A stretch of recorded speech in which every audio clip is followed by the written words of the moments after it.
we said commercial banks have what we call liquidity ratio, right? So that means the value of their liquid assets compared to their total assets. So commercial banks sometimes they run the value when asset value falls, it affects their liquidity. As a result, they might have to go to the commercial central bank for emergency fund. So we call them lender of last resort because they ensure central bank ensures that whenever commercial bank run out of cash, run out of liquid, they are able to provide them with emergency fund. Do you get lender of last resort here? Yes. So what is the argument against central banks being lender of last resort?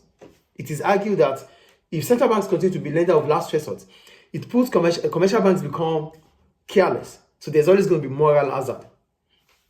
Get the point here.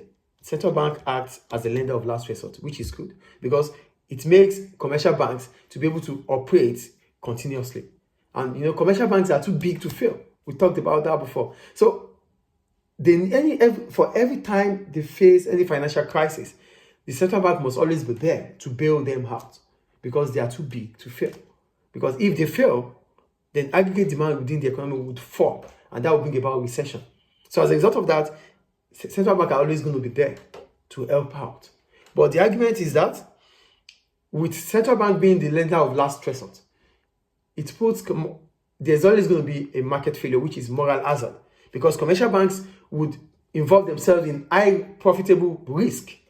The higher the risk, the greater the profit. So because they know that whatever happens, if they run at a loss, the central bank is always going to be there to help out. So they would get themselves involved in high risk to make high profits. Do you get the point here? Yes. So for central bank, they act as lender of last resort because one, commercial banks might run out of cash because of too much withdrawal in a trading day. And two, the value of their assets might have fallen, which reduces the value of liquid they have. Then the central bank must come in, to rescue them. But the problem about this,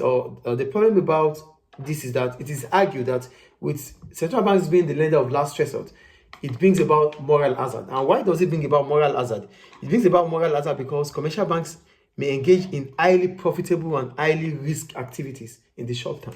And they know that if they even run at a loss, the central bank will be there for them to bail them out. So that ends monetary policy, which central bank used to increase aggregate demand within the economy. So the next note will be on fiscal policy.